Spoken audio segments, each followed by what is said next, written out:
So, good morning, everyone.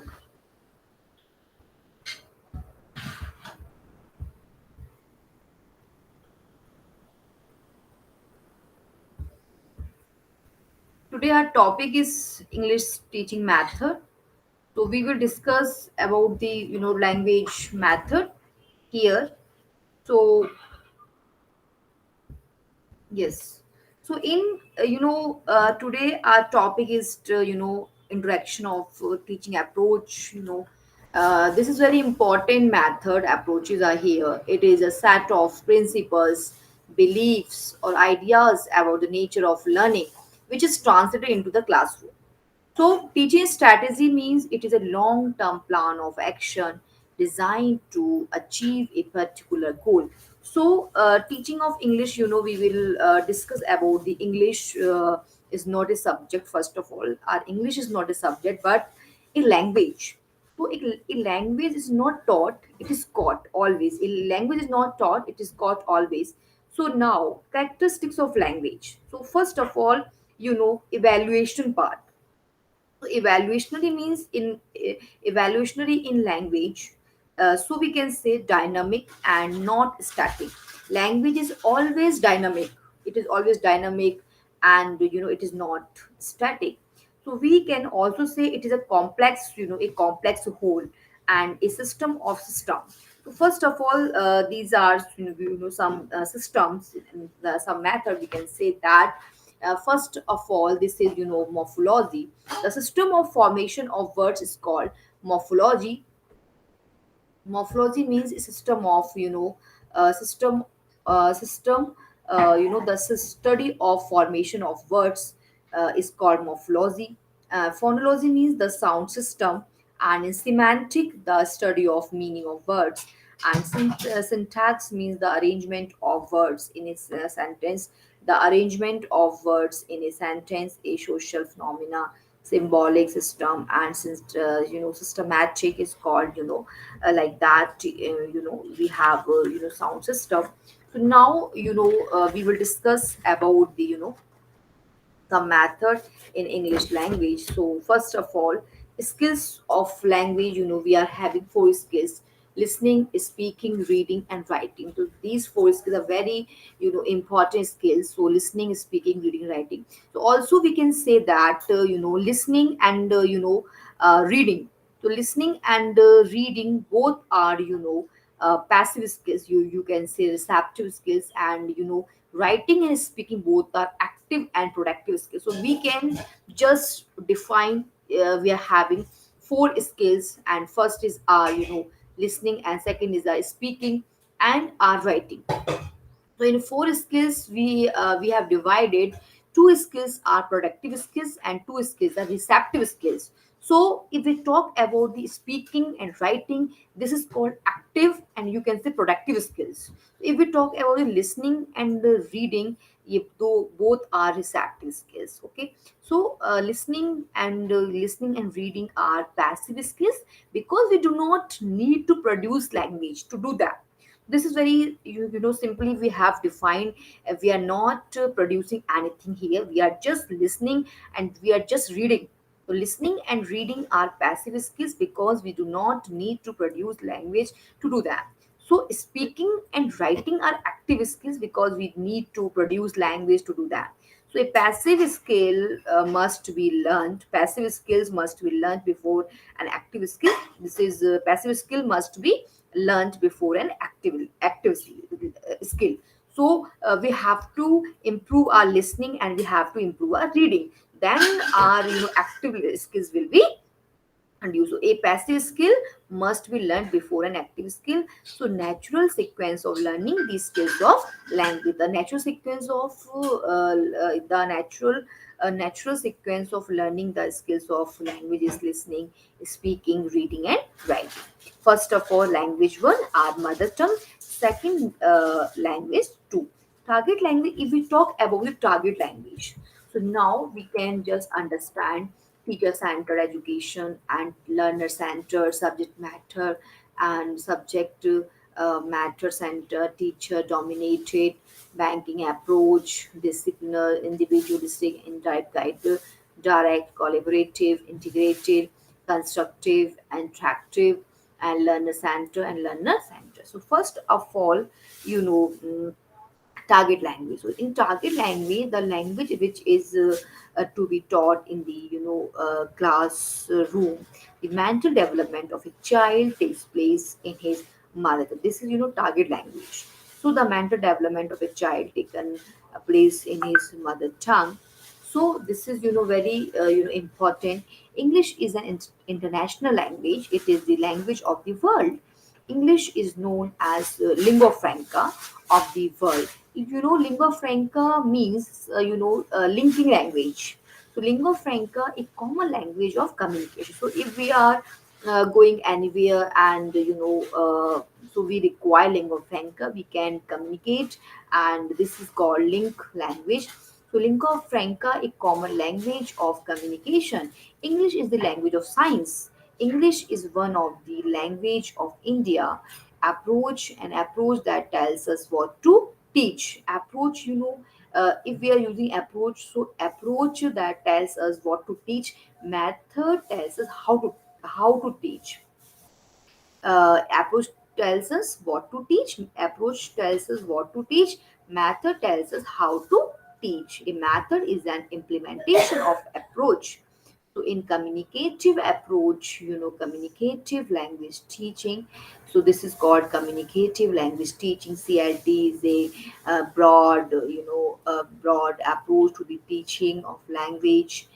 In CLT, interaction is both means the goal of learning is target language. So language learning is a language learning is learning to communicate. In CLT, students learn to communicate through interaction in the target language. In CLT, there is an attempt to link, classroom and language learning, which with language activities outside the classroom. This is very important in CLT. In English, CLT makes use of real life situation to teach the target language.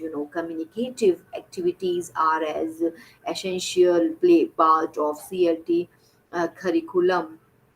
Role playing, interviewing, and role playing, and interviewing language games.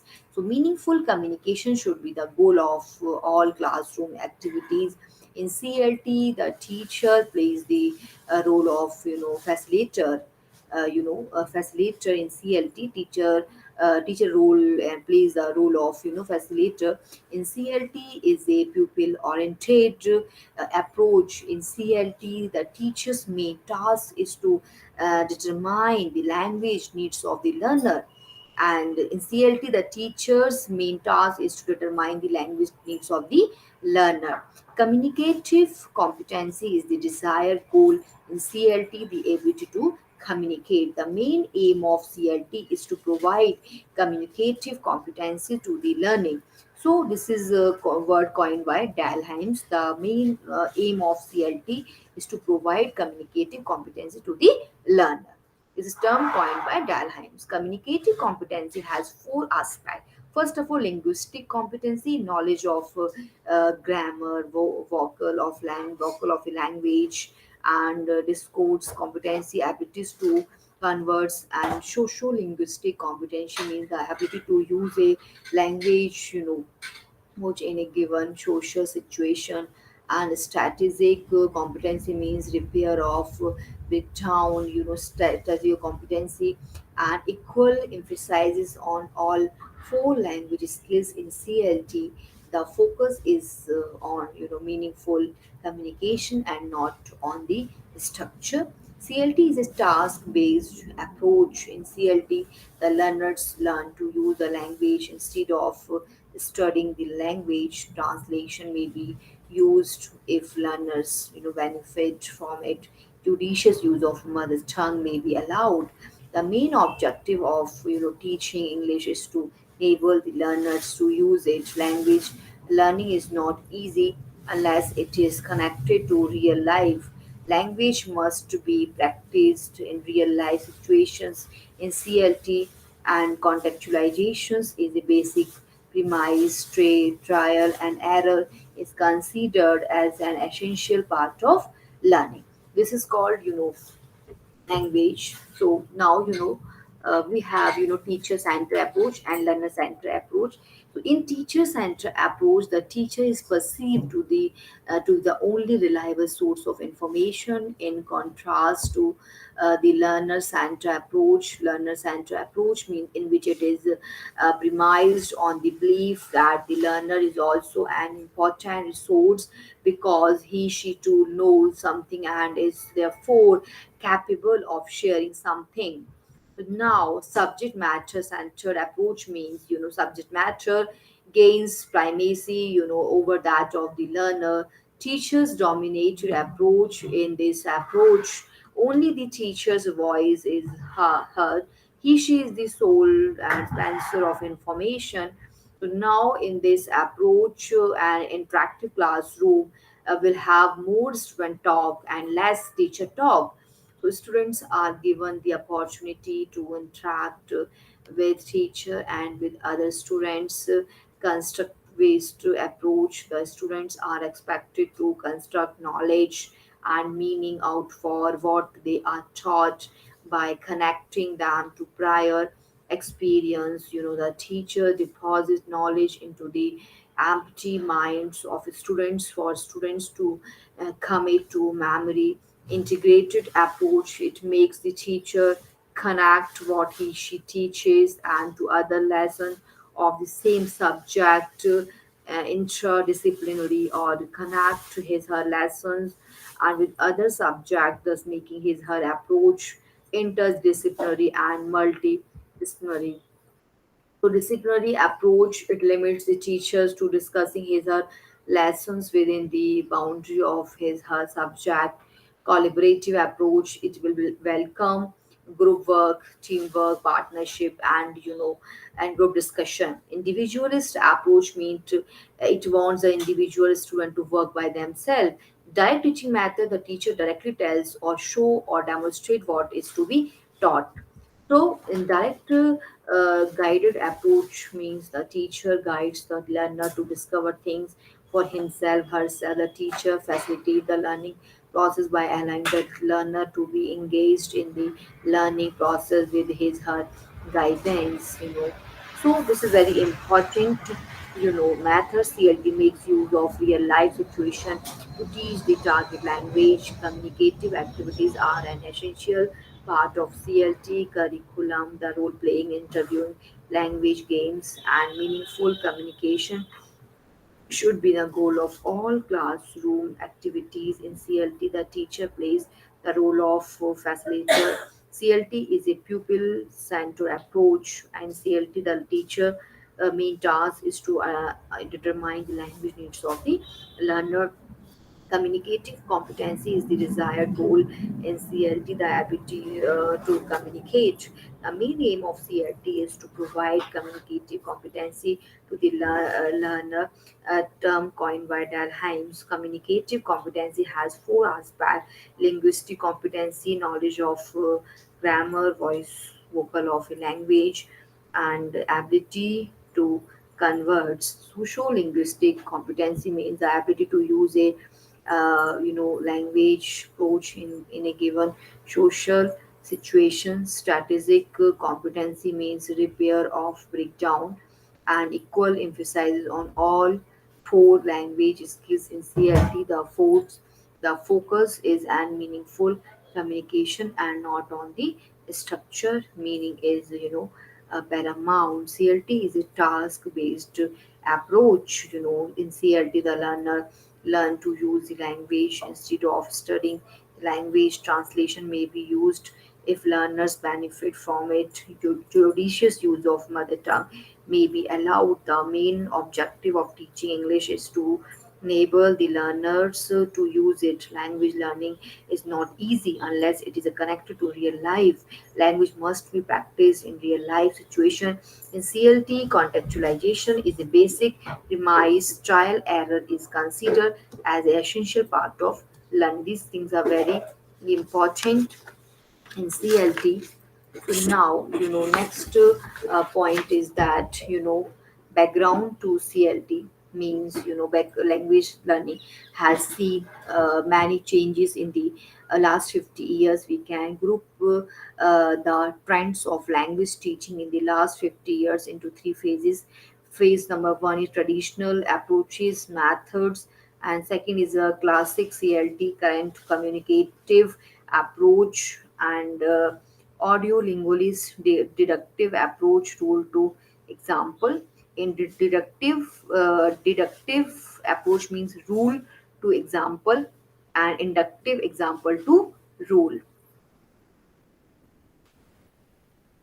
And oral drilling means, correct pronunciation and accurate mastery. And 1970s 90s traditional approach like audio linguists began to fall out of fashion. It was, argued that language ability did not mean grammatical uh, competence, only linguistic competence and communicative competence is needed to use language communicatively. Communicative competence is a, broader and concept than linguistic competency. Linguistic competency is only a part of communicative competency. It was assumed that the knowledge of grammar would be picked up informally by, learners. The notion of communicative competence was, developed, and CLT was born. CLT created a great deal of, and guys, when it first appeared in 1970s, the teacher and institutions all around the world began to rethink their teaching methodology. In phase 3, current trends in CLT after 1990s. Since the 19th, the CLT has been widely implemented. There is no single set of practice principles that vectorize CLT. There is no universally accepted model of CLT. CLT is a set of generally agreed upon principles that can be implemented in different ways of, language. So, assumption of current CLT language learning is facilitated when learners are engaged in interaction and meaningful communication. Language learning is facilitated by communicative activities. Language learning is a general process. It involves creative use of language and trial and error. Learners develop their own route to language learning, and they progress at different rates. The teacher is a facilitator, and the classroom is a community where the learner learn through collaboration and sharing. Classroom activities in CLT. One of the goals of CLT is to develop fluency in language use. The fluency is developed by creative various classroom activities. First is role play and oral activity done in, pairs. The teacher sets the scene where the conversation will take place. An interview and oral activity done in pairs. Language games, scrambling and unscrambling of scent and jumble scent art, rearrangement. Group work, a collaborative activity. A group of no more than 6 students is formed. Each student is assigned a role play in the group. Each group is given the same task. Information gap, activity. Learners try to obtain information known to them. Michelle Helling they laid the conceptual basis of CLT in 1917, that is called the Danheims. So then after we can say that,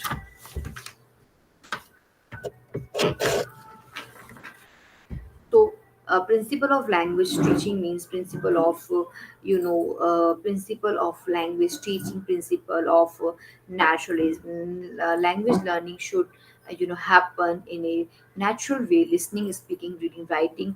Language teaching should start orally. Correct pronunciation should be taught. Grammar should be taught inductively. Grammar is taught inductively. Example to rule. So this is called inductively. Grammar should be taught inductively. Example to rule. Mother tongue is acquired naturally through natural process. The same process should be followed in teaching a second language. Principle of imitation. The imitation is an important principle of language learning. A good speech is a result of good imitation. Imitation plus practice is equal to mastery of language. The learners imitate the teacher, therefore the teacher must be correct in his use of grammar, spelling, and pronunciation. This is, a very important thing. So, principal imitation, we have complete principle of repetition. Repetition is the mother of learning. So repetition is the mother of learning. Repetition is one of the basic techniques of language learning. So habits are formed through repetition, and things often repeated are best remembered. It is the duty of a teacher to apply the concept of repetition in the process of learning. Principle of learning by doing, principle of activity in a traditional classroom. Learners are passive, learners are, passive recipients of information. Now the concept of teaching has changed from teacher centric to learner centric. The teacher must try to make learners involved in various, types of activities. Principle of linking with life. Language should be taught in real life situation. Principle of motivation and interact. Learners did not have an innate interest in the learning of language. The teacher must try to create interest among them. It's a teacher's duty to create an environment in which the learners feel, motivated.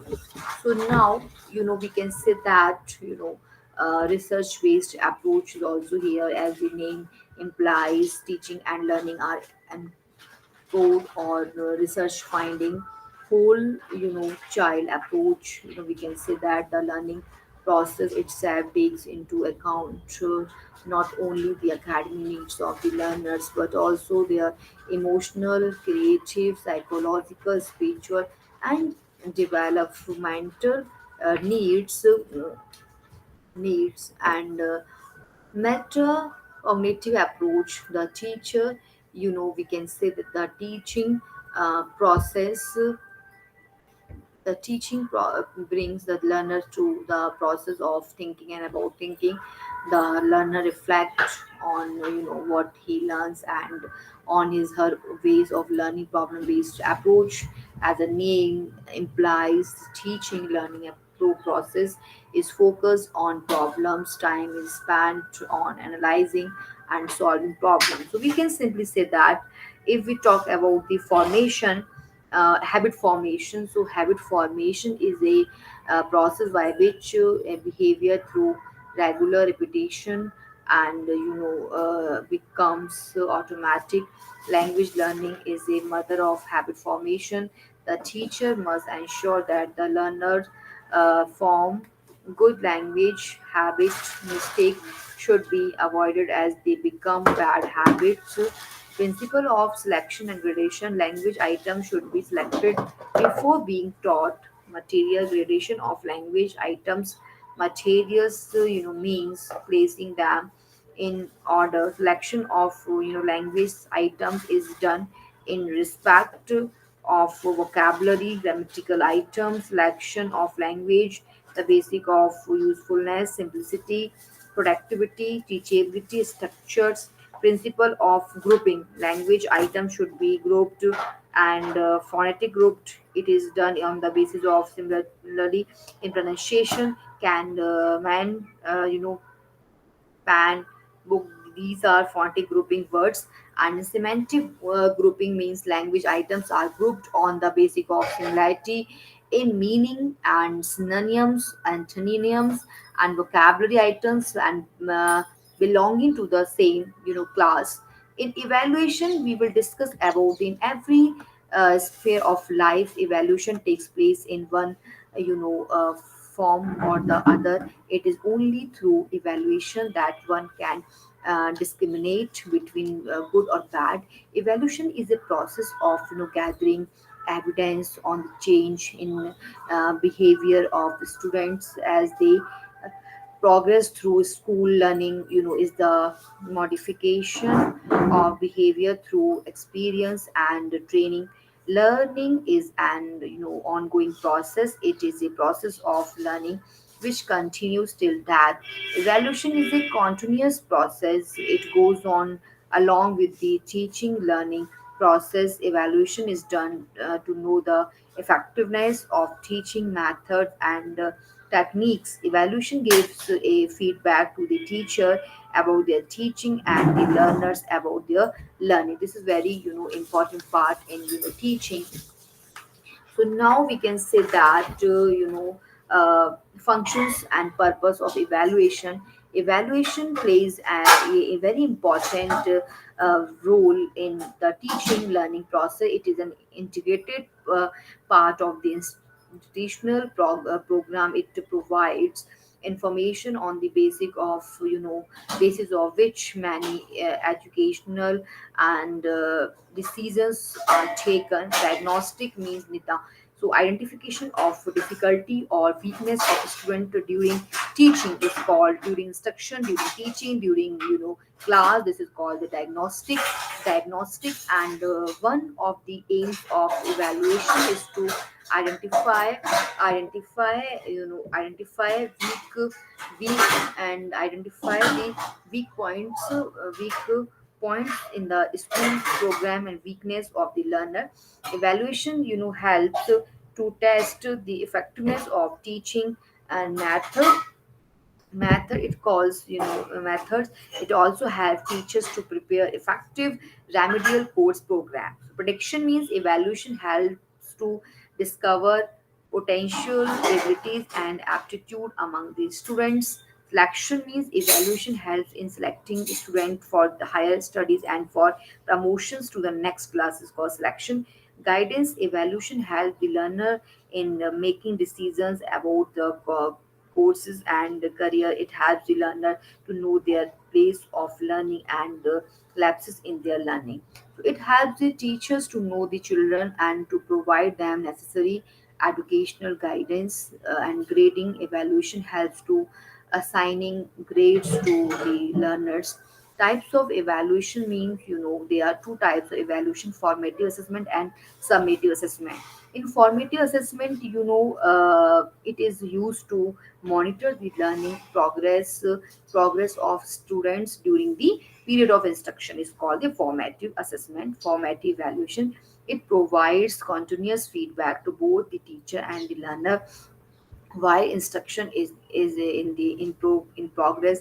At the end of a topic, the teacher can evaluate the learner to get the learning outcomes on the basis of which he can modify his method, technologies, techniques to provide a better learning experience. Formative evaluation is a diagnostic in nature, is called a formative evaluation. Next is summative evaluation. So this is, in summary, approach is very in the, so teacher and learner engagement focus number of learners involved in the teaching learning process as shown in the diagram below: teacher, subject matter, and individual. So these are, summative. Now we will,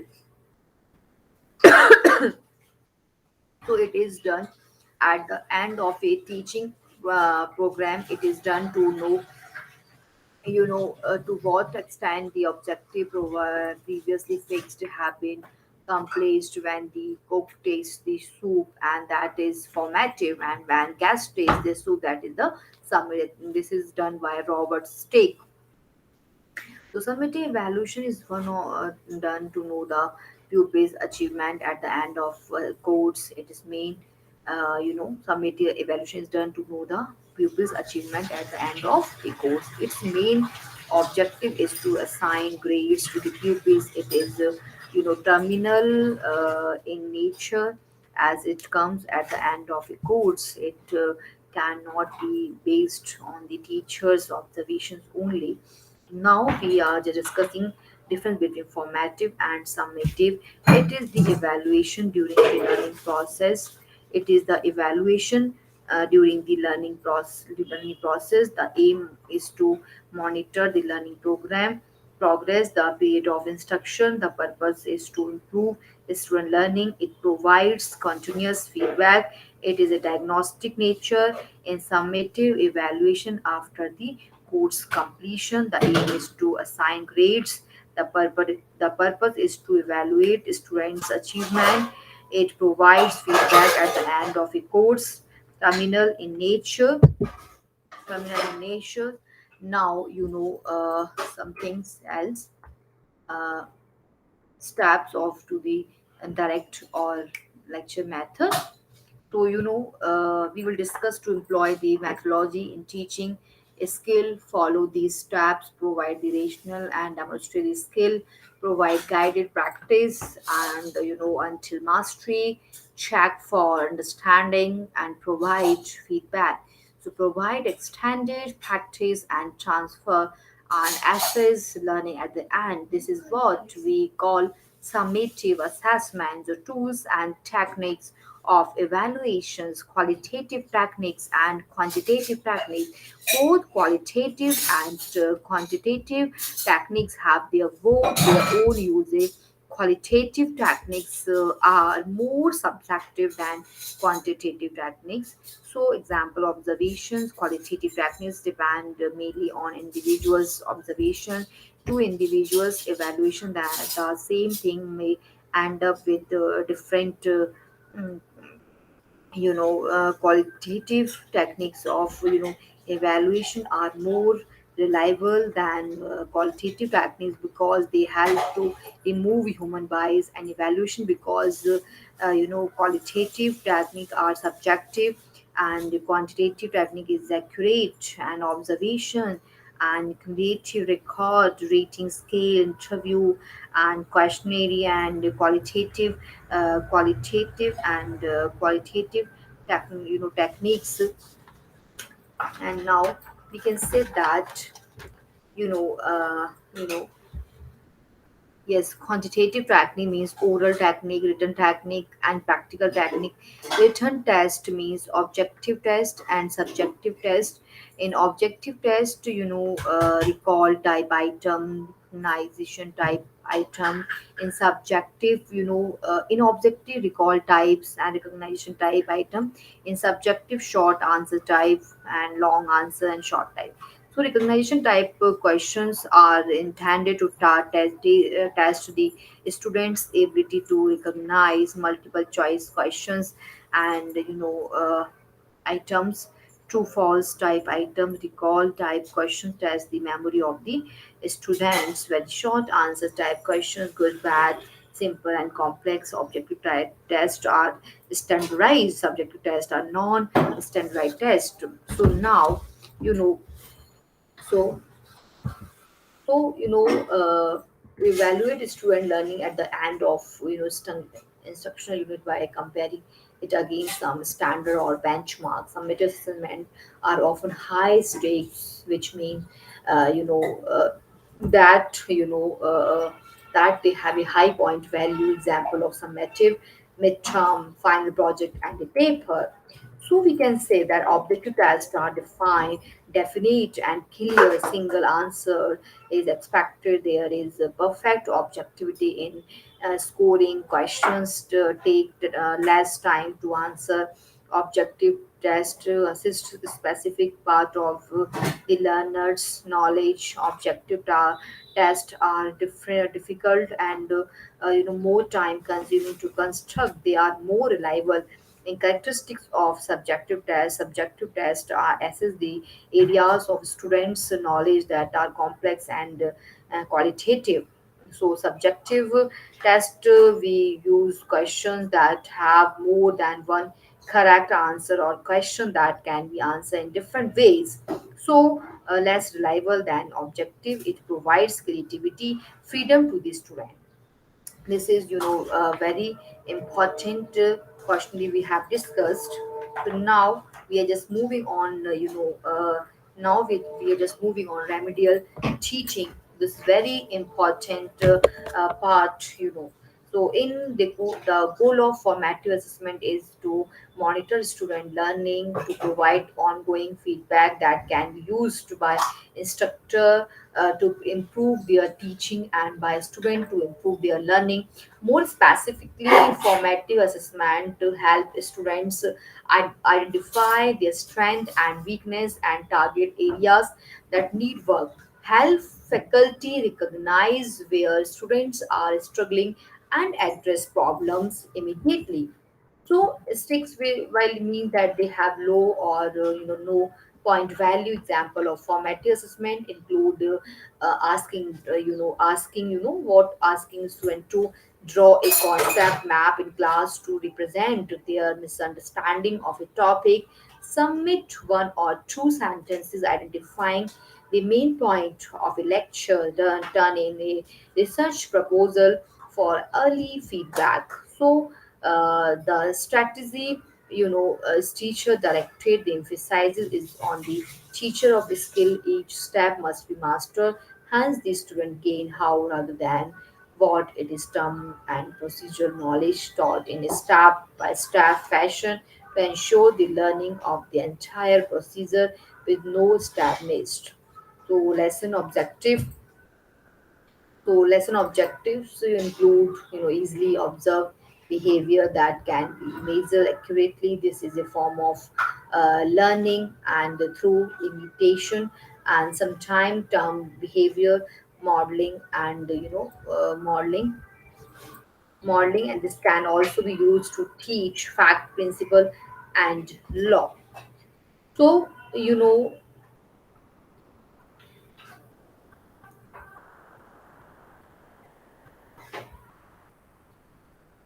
so so now we have.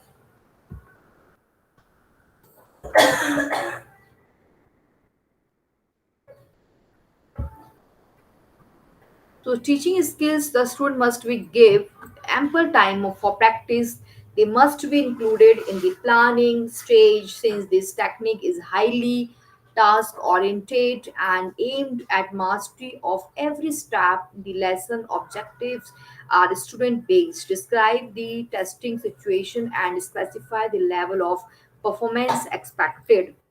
So divide complex skills and understanding into sub skills or into its component steps so that so they can be taught easily and with precision, and design own strategy in teaching each skill which will eventually contribute to the learning of the entire skill. Before the demonstration, carefully and rehearse all step. The steps should be observed and followed. Assigning practice for short periods of time, then continue learning by imitating others, provide feedback and encouragement, and through praise positively motivated student will never get tired practicing. To be able to construct good performance based test. So teaching, be sure the fact, principles, laws are correctly, clearly, and adequately explained, and use visual aids to contrast abstract principles and laws. Illustrates laws and principles will, with concrete examples, present fact and meaningfully by citing their significance and by connecting them with everyday life. So next is demonstration method. As its name implies, in the demonstration method, the teacher or an assigned student or group show how a process is done while the student become observers. The demonstrator is knowledgeable in preparing the notes needed according to the steps to be followed. The rest of the class becomes focused on the activity and concentrations on the subject assured. Now we are just discussing some remedial teaching is also. So remedial teaching is the instruction provided to a student who have temporarily fallen behind in studies. It is also offered to the students who need special assistance, and remedial teaching is for slow learners, weak or poor students, children with the special need. Reason for law and slow learning: lack of understanding, misconception in ineffective teaching method, fear of the subject, wrong study habit, teachers attitude, medium of instruction, physical and emotional factors for health. Remedial teaching is sometimes called corrective teaching. We are just correcting our student. So steps for of remedial teaching is identifying the slow learners through evaluation, diagnostic test, preparation of remedial course. Remedial teaching and diagnostic is the process of investing learning difficulties and the reason for this. The aim of a diagnostic test is to analyze, not to assess, evaluate. The aim of diagnostic test is to inquire into the difficulties faced by the learner. So diagnostic test means identifying the student who need help, locating the errors, difficulties, discovering the cause and deficiency. Diagnosed, poor memory, knowledge, medium instruction, poor concentration and absentees, language problem. So characteristics of a good diagnostic test means a diagnostic test takes up where the formative test leaves off. It focus on the pupils' educational weakness of or learning difficulties. It also focus on the learning gap. Diagnostic tests are more intensive. They act as a tool for analyzing learning difficulties of pupils. So this is what a diagnostic test pinpoints specific types of errors made by each pupils. It also search for the underlying cause of the errors. Diagnostic tests are more comprehensive. Diagnostic tests are corrective in nature and analytical as well. Diagnostic tests are for low ability students. Remedial or corrective teaching is remedial teaching focus on skills rather than content. So remedial teaching focus on skills rather than content. The remedial teaching material, corrective teaching should be designed to help students to remove their weakness or language difficulties. Remedial teaching material should be graded. It should allow the learners to progress at their own pace. Remedial teaching is teaching again the language items already taught, but in a different ways. So this is very important.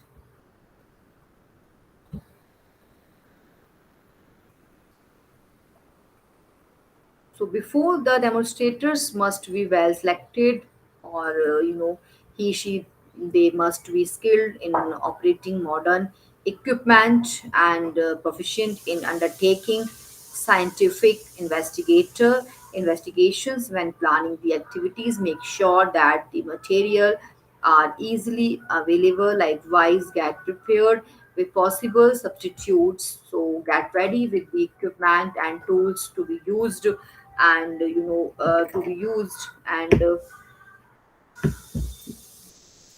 demonstrator must try the active several times, and for the smooth sequencing of the steps as well as the accuracy of the result. So this is in next class we will discuss something, the role of language and teaching methods, approaches, different methods we will discuss in our next class. So